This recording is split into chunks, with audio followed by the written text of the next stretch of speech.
The iPod, the classic MP4 player from the 2000s. It played music, movies, and had other things, like games. Ipod Click Wheel Games were something I'm fond of, and played a lot back in the day. When you think of games on the iPod, you probably think Vortex, Solitaire, and iQuiz. But there was actually 54 Ipod Click Wheel games released, and I purchased a few of them back in the day when they were on the iTunes store. So let's take a look at the few titles, huh? Starting off with Asphalt 4.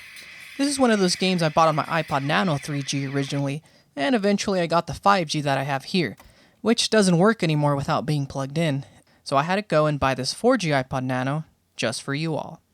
Asphalt 4 is a racing game, of course, and sure, it doesn't look like much today, but it was a decent game. There were a lot of locations to race in, and a lot of vehicles to unlock.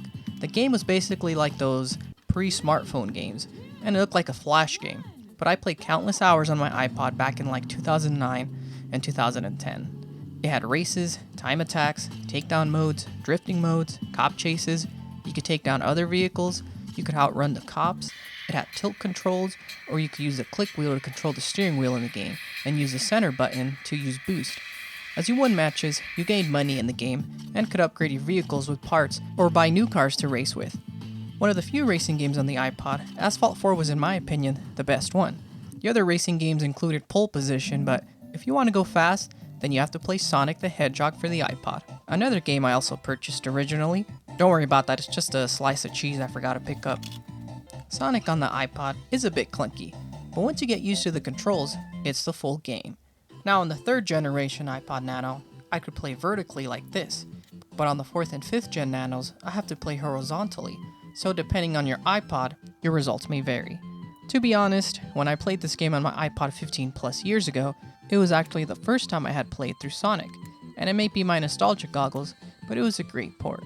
Now, I am aware that around the time I was playing these click wheel games, that the iPhone and the Android smartphones had been around for a few years, but I didn't have one yet, and this was my main multimedia device, hence why I played so many games. And they were good games. Sonic controlled by touching the scroll wheel in one direction you want it to go, holding down to crouch, and the center button to jump.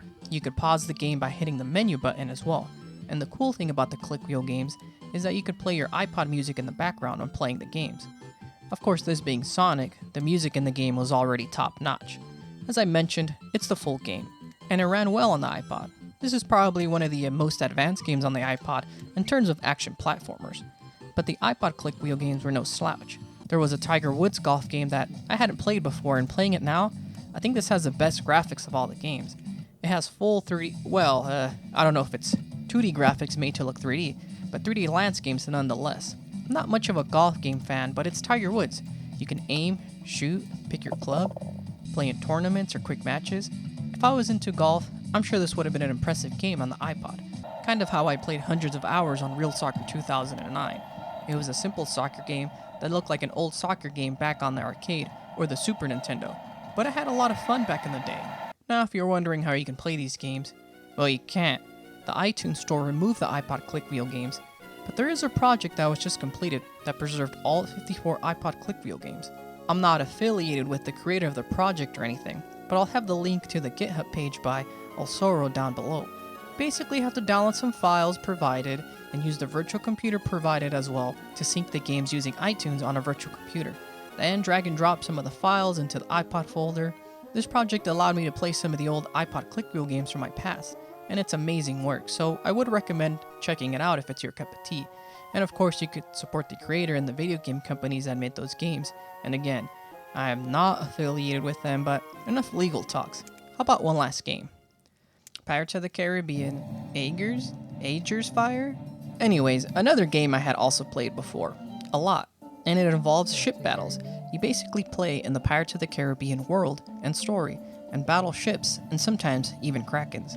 You can upgrade your ship, upgrade your cannon ammunition, and you can sail to locations and accept missions, like retrieving Captain Jack's compass. You get rewards along the way, and it has simple controls.